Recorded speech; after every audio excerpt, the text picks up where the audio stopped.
जनाब तको हल्का पीपी पंजी है भाई जी, पंजी जनाब मैन एंट्री जनाब तक लो हालत जनाब। भाई जी क्या ख्याल है, आपू ही लगे हो तुसा सारे भरा बेलचे चाहे ये देखो कई ओ बेलचे जनाब। क्या करिए जी जनाब, ना इस महल्ले की नजरअंदाज किया जाना हर चीज है।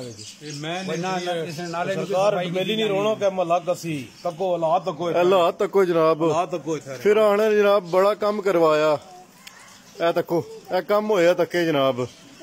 ए दिस तको दो चार कणियां होवन तो तक लो के हालत हो शहर ना पानी, पूरे शहर ना पानी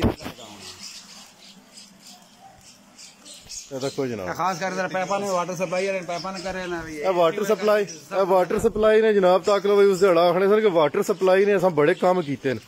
ए वाटर सप्लाई जनाब ए पैप ने ए तके जेड़े कम होए न इन्हां दी वजह तो सारा जनाब ये पैप रार पार होने लगे जेड़े सारा गंद जनाब है जेड़ा इस जगह ते रुके आ।